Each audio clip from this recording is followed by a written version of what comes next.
So here's another training video. The goal of this one is to explain how to onboard employees into Restaurant 365. Yet again, we're using our test site, and let's begin. So the first and most important thing is to know how employees come into the Restaurant 365 solution, because you should not be creating yourself employees or jobs in Restaurant 365. We need to be creating those in the point of sale, and that should be brought over from the point of sale into Restaurant 365.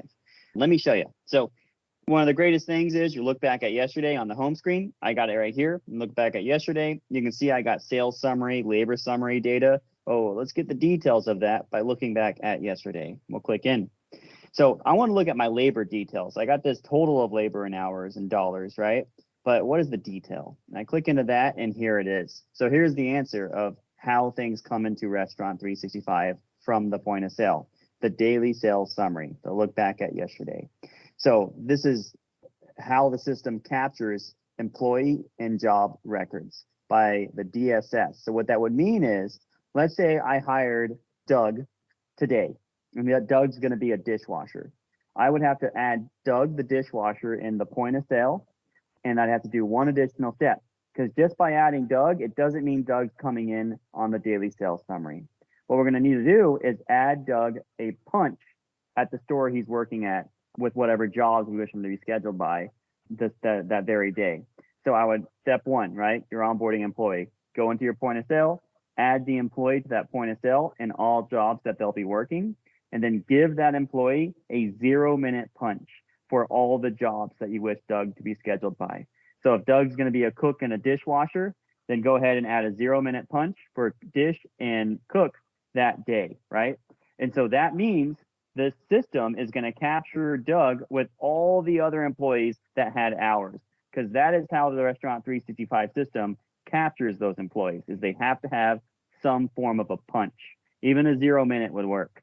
And so if I come over here, let's use Angel as an example.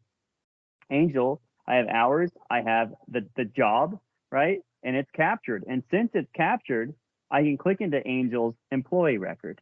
And so the employee record would open up, test site, some bugs, sorry. We'll go into it the other way. That's actually probably better anyways, because I want to show you where else you can find employee records.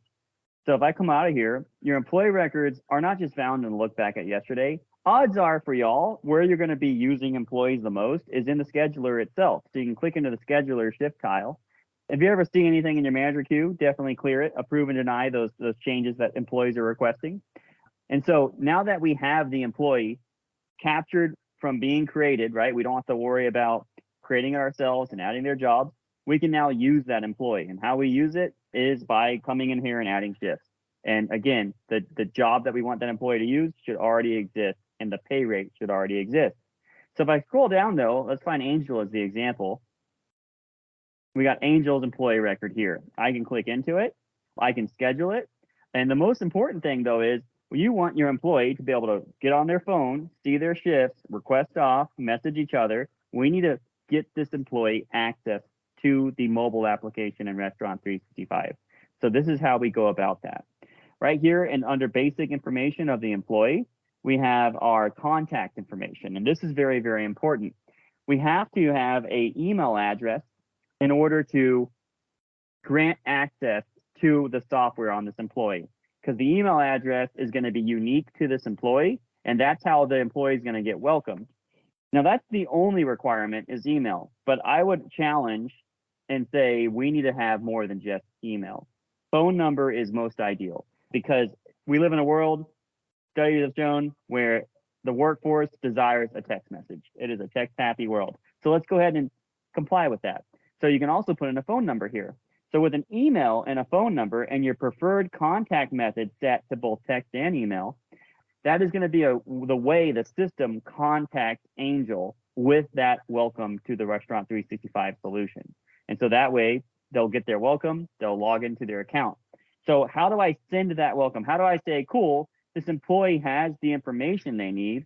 I now need to go ahead and enable them inside the system.